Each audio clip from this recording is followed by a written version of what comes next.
Hola chicos, bienvenidos a su página web Cuentópolis. Yo soy la profesora Paula Cano y en la sesión número 2 del día de hoy vamos a trabajar la superestructura de los cuentos.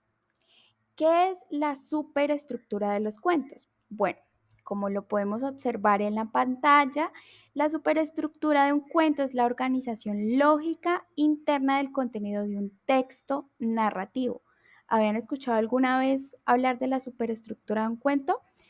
Pues la función que cumple esta en el texto narrativo es muy importante, ya que su función es facilitar la comprensión del texto.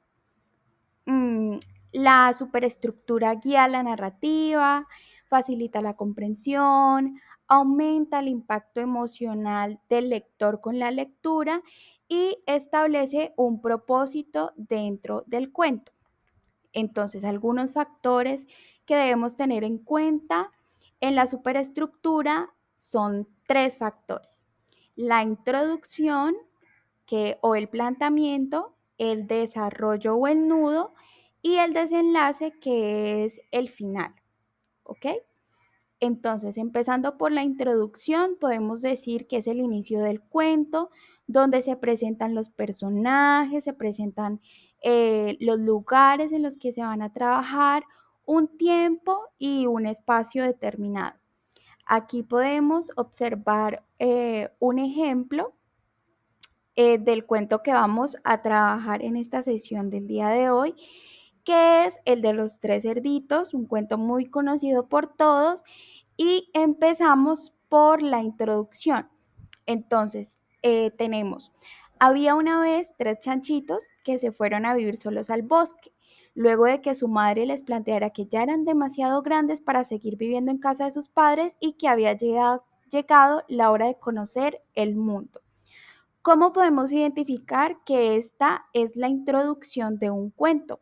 Porque podemos identificar palabras o elementos como el había una vez, la presentación del lugar y la presentación de los personajes. Bueno, seguimos con el nudo. El nudo de este cuento, una parte del nudo dice así: harto de estos intentos fallidos, el lobo decidió trepar hasta el techo y meterse a la casa por la chimenea. Los hermanos, atentos a los ruidos, hirvieron agua en una olla y la dejaron al pie de la chimenea, a la espera de lo que suponían que iba a ocurrir. Así, cuando el lobo se arrojó, cayó de lleno a la olla. Bueno, aquí podemos identificar en el nudo que se presenta un problema y se presentan los hechos que alteran la introducción. Entonces, prácticamente el nudo es como el desarrollo del cuento, el desarrollo que le vamos a dar a nuestra temática. Y por último, tenemos el desenlace, que es una de las partes más importantes del cuento, ya que define cómo va a terminar nuestra historia. Entonces, los dos hermanos más pequeños abrazaron al chanchito mayor y le agradecieron haber construido una casita tan firme donde se pudieron refugiar. Pusieron manos a la obra y construyeron sus propias casas a base de ladrillos. Según cuentan los que habitan ese bosque, el lobo nunca más quiso cazar un chanchito. Entonces, ¿qué podemos identificar en esta parte, en esta última parte del cuento? Que el desenlace es la solución del conflicto, del nudo, del desarrollo. Recordemos que su final puede ser un final feliz, como en este caso, o también puede ser un final trágico.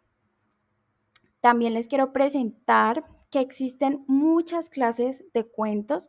Pueden ser cuentos populares, pueden ser cuentos fantásticos, cuentos de ciencia ficción o cuentos de terror.